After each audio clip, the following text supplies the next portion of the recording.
Salut tout le monde, aujourd'hui on est parti en duo cette fois et toujours avec la BMW R 1300 GS pour une boucle. Et on va aller faire des cols mythiques des Alpes suisses.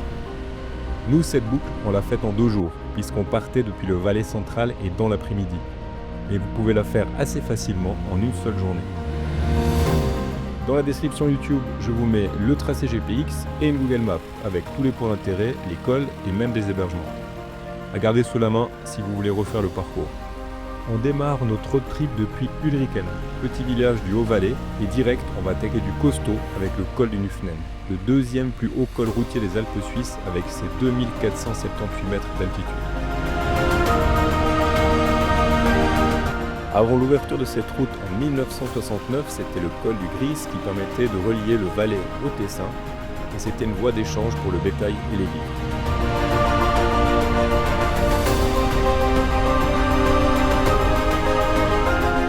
Petit conseil au sommet, arrêtez-vous, la vue est magnifique sur le glacier de Gris au sud et sur les Alpes bernoises au nord. Le restaurant au sommet n'est pas génial, enfin c'est mon avis, préférez-lui plutôt un des nombreux cafés-restaurants le long de la route en redescendant en direction des Rollos.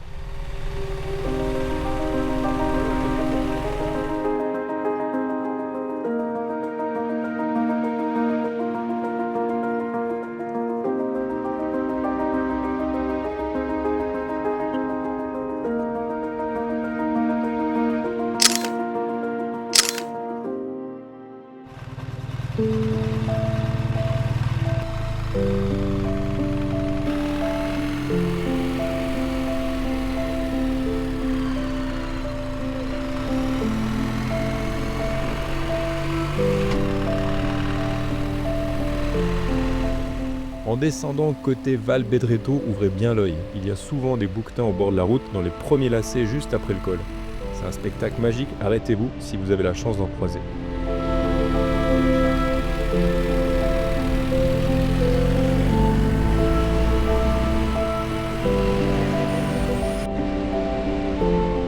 On poursuit notre route direction Airolo, on entre alors dans le canton du Tessin. Objectif monter au col du Saint-Gothard, mais pas par la route traditionnelle, mais par la Tremola Vecchia, qui signifie vieille tremblante en italien. La Tremola, c'est la route pavée historique du Gothard, avec 24 virages en épingle sur 4 km. Construite au 19e siècle, c'est un vrai morceau de patrimoine, classé monument historique. Petit conseil, roulez tranquillement et profitez de chaque virage. Vous sentirez les pavés sous les pneus, c'est une expérience unique, comme un voyage dans le temps. Mais surtout, ça glisse. D'autant plus si c'est humide, d'autant plus si vous roulez à deux. Alors prudence.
Au sommet, à 2106 mètres, on arrive au Saint-Gothard, cette fois dans le canton d'Uri. Arrêtez-vous devant l'ancien hospice ou au musée du col, vous trouverez également de nombreux cafés et bars au plein air.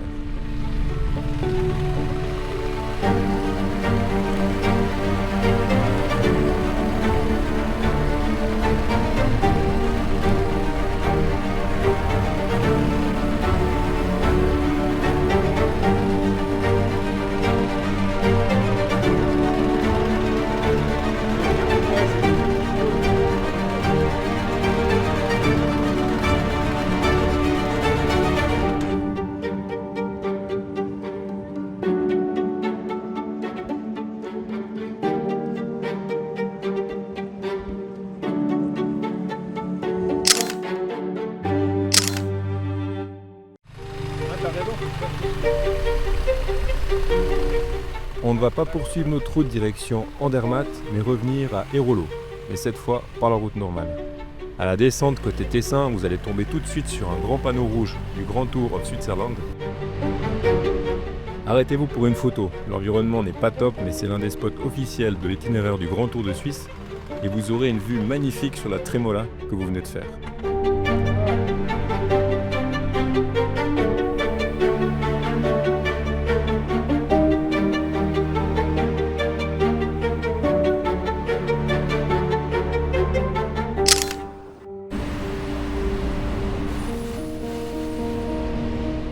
Ensuite, on va poursuivre notre route jusqu'à Biasca, toujours dans le canton du Tessin.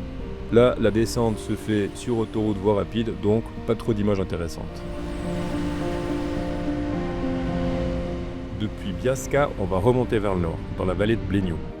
Prenez le temps de traverser les villages, de lever la tête, l'architecture tessinoise en pierre, les vieilles églises, c'est charmant et c'est plein d'histoire. Nous, on a dormi à Olivone, mais l'hébergement, c'était franchement pas terrible, du coup, je vais pas vous le mettre en lien, ni sur la Google Maps. Je vous recommande de pousser un peu plus haut dans la vallée, vous trouverez de meilleurs relais avec vue sur les montagnes. Je vais vous mettre une bonne adresse dans la Google Maps.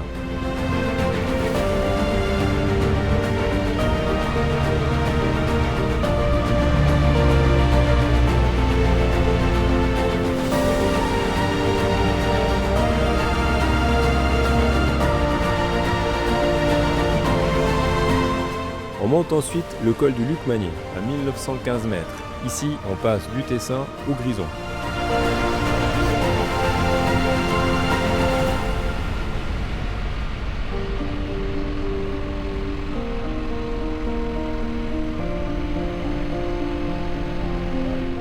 Au sommet, arrêtez-vous près du lac de Sancta Maria. C'est un barrage impressionnant et juste derrière se cache le haut plateau de la Grena, une zone naturelle protégée.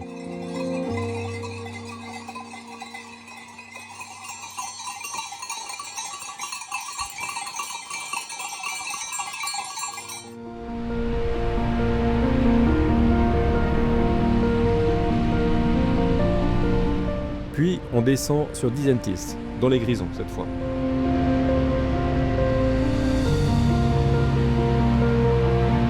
Si vous voulez faire une pause, allez voir l'abbaye bénédictine fondée au 8e siècle, qui est magnifique. C'est l'un des monastères les plus anciens de Suisse et on la voit de loin perchée sur la colline.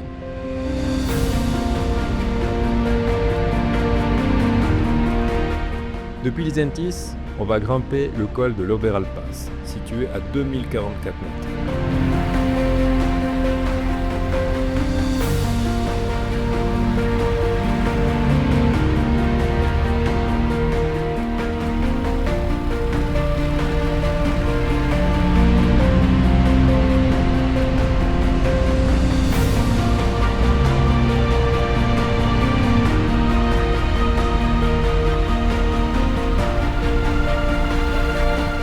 Petit conseil photo au sommet, arrêtez-vous devant le fameux phare rouge. Haut d'environ 10 mètres, il paraît qu'il indique la source du Rhin supérieur, qui prend naissance juste derrière, au lac de Thomas.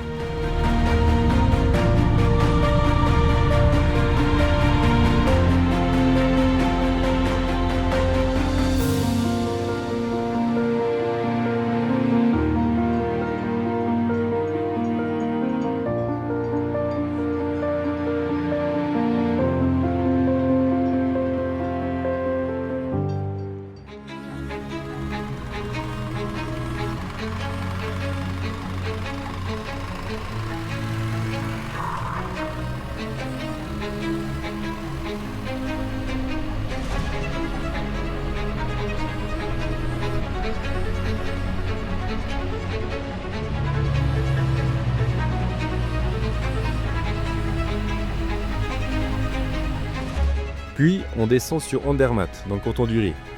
C'est une petite station chic, mais surtout c'est un carrefour stratégique. D'ici partent presque tous les grands cols de Suisse centrale.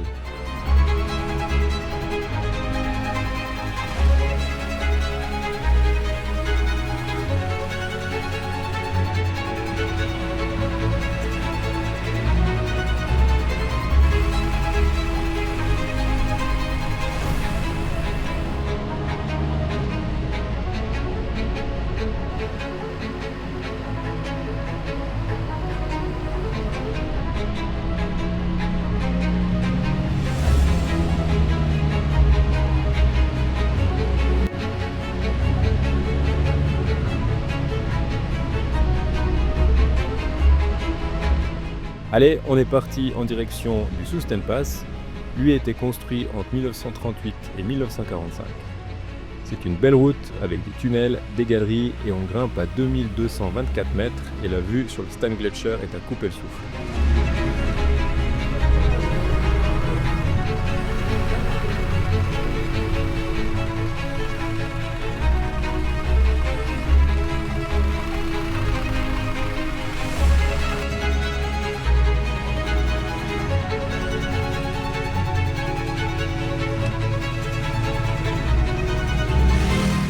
Je vous conseille vraiment de vous arrêter au niveau du glacier, il y a de nombreux petits parkings tout le long de la route pour voir la langue glaciaire.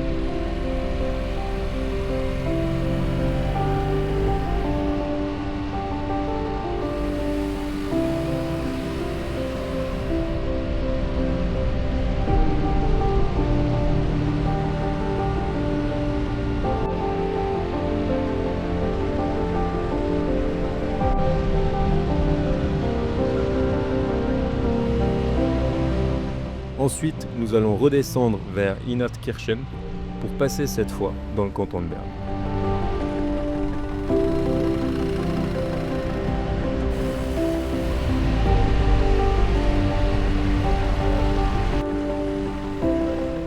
Depuis là, on file vers le Grimselpass, situé lui à 2164 mètres d'altitude.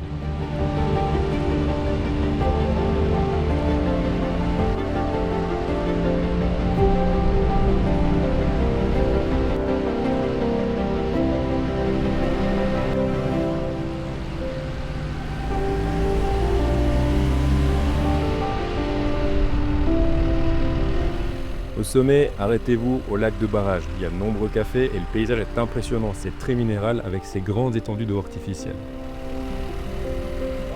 Ce col servait déjà en multi au XIVe siècle. La route moderne date, elle, de 1894. Là aussi, trop de vent pour le drone qui restera dans le top case.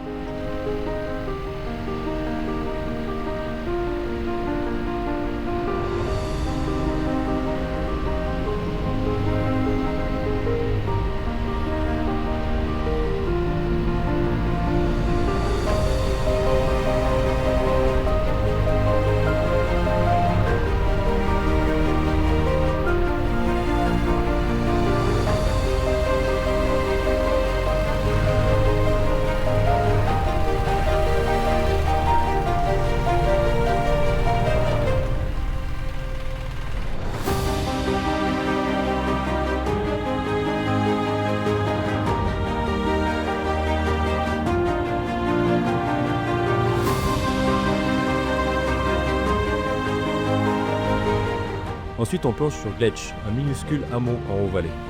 Encore un petit conseil photo, arrêtez-vous au carrefour des cols Grimsel-Furka.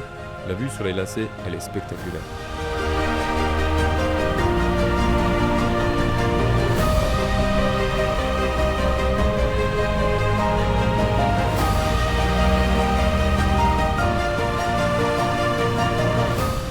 Depuis Gletsch, on va remonter une petite portion du col de la Furka, juste pour aller voir l'hôtel Belvedere. Cet hôtel de 1882 est mythique. Il a servi comme décor de cinéma pour le James Bond Goldfinger. Juste derrière, vous avez accès à la grotte de glace du glacier du Rhône. Même si l'hôtel est fermé depuis 2015, l'endroit reste un passage culte. Panorama de carte postale garantie, ou Instagram.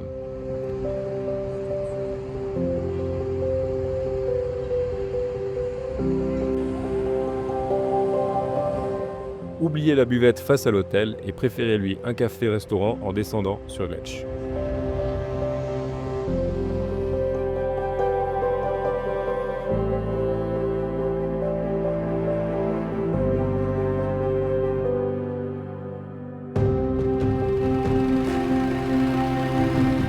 Après cette halte, on va redescendre tranquillement pour refermer la boucle et revenir à Ulriken. Un petit mot rapide sur la BM 1300 en duo, c'est royal, l'équilibre est parfait même chargé, franchement c'était un plaisir de rouler à deux.